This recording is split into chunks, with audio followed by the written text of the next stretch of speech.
যখনই আবু জাহেল আবু লাহাব শুনল আকাশের সূর্য দিলেও সে মানবে না। কে সূর্য দেবে? ও সূর্য তো এক মালিক চালায়। সুবহানাল্লাহ বলেন। তাহলে মানবে না যখন কি হবে? ডাইরেক্টলি আবু জাহেল একদিন আমার নবীকে কাবা ঘরের চত্বরে ওই মুহূর্তে আবু তালেব বিদায় হয়েছেন, হযরত খাদিজাতুল কুবরা রাদিয়াল্লাহু তাআলা বিদায় হয়েছেন। আমার নবীজির পাশে দাঁড়াবার আর এক আল্লাহ ছাড়া কেউ নেই।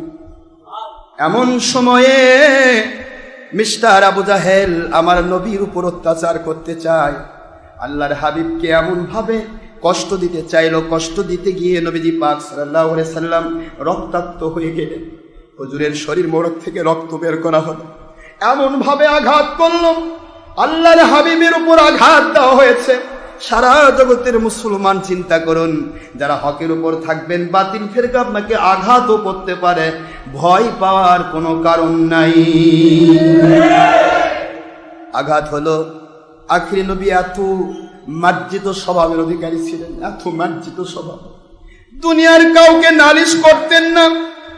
ইচ্ছা করলে আমির হামজা, সেই সময় হামজা রাদিয়াল্লাহু তাআলা আনহু বীর বাহাদুর, যাকে দেখে আবু জাহেলও ভয় পায়, আবু লাহাবও ভয় পায়। সব সময় তার হাতে তীর ধনুক থাকে, সব সময় তলোয়ার তার কোষবদ্ধ থাকে, ভয় পায়। নবীজি যদি একটি বার তাকে বলতেন, সঙ্গে সঙ্গে বিচার হয়ে যায়। আমার নবী বললেন, আমি বিচার আমার মালিক ছাড়া কাউকে দেব না, আমার বিচার আমার মালিক করবে না, আর কাউকে বিচার দিতে চাই না। হুজুর চলে গেলেন পাহাড়িয়া এলাকায়, পাহাড়িয়া জঙ্গল এরিয়ার মধ্যে গিয়ে আল্লাহর কাছে কান্না শুরু করে দিলেন, মালিক এই মুহূর্তে আমাকে সৎ উপদেশ দেওয়ার মতো আমার স্ত্রী পর্যন্ত এই মুহূর্তে নাই। এই মুহূর্তে আমার সাজা আবু তালেব বিদায় হয়ে চলে গেল।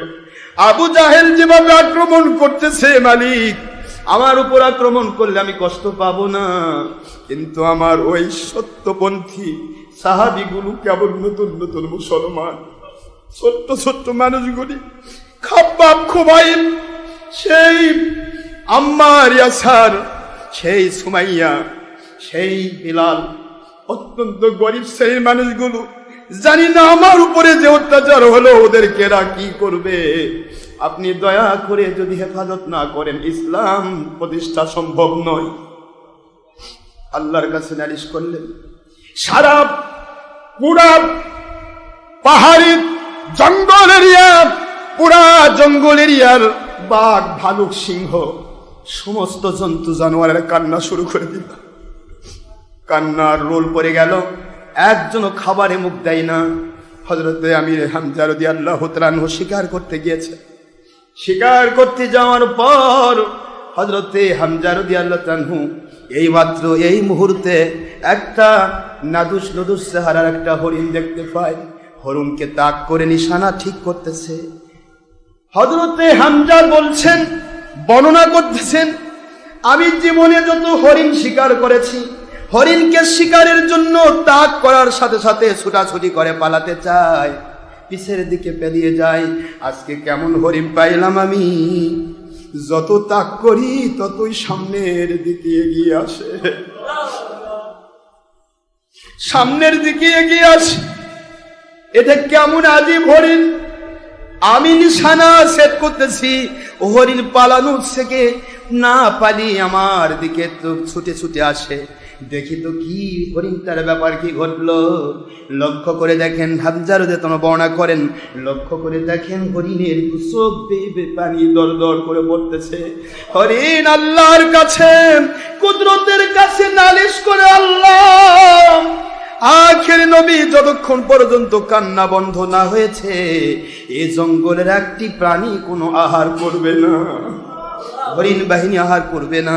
ও মালিক, আপনি হামজাকে বুঝানোর মতো পাওয়ার দেন আমাকে, আমার কথা একটু মানুষের ভাষায় বুঝাবার তৌফিক দেন। আল্লাহর কুদরত হরিণের জবান খুলে দেন, জবান খুলে যায়, মানুষের মতো হরিণ মুখ হা করে। আল্লাহর কুদরত থেকে আওয়াজ আসে, হামজা জীবনে অনেক শিকার করেছেন, আজকে আপনি শিকারে এসেছেন। দু জাহানের বাদশাহ সাইয়্যিদুল মুরসালিন আখির নবীকে আপনি নিজের ভাতিজা, তারপরও চিনতে পারলেন না। আমরা হরিণ বাহিনী, একটা হরিণ আজও খাবার খাই নাই, যতক্ষণ পর্যন্ত আখেরি নবীর বিচার না হবে।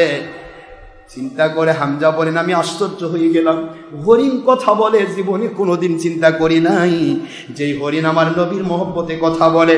আমি কেমন মানুষ রে, আমার নিজের ভাতিজাকে চিনতে পারলাম না। আমি হরিণ শিকার নিয়ে ব্যস্ত, আর হরিণ আমার নবী প্রেমে কাঁদতে ব্যস্ত। হরিণ বলে, আমি হামজা আপনার খেদমতে বলতে চাই, আমাকে স্বীকার করার দরকার হবে না, নবীজির বিচার করুন আপনি, আমি নিজে আপনার বাড়িতে গিয়ে ধরা দেব।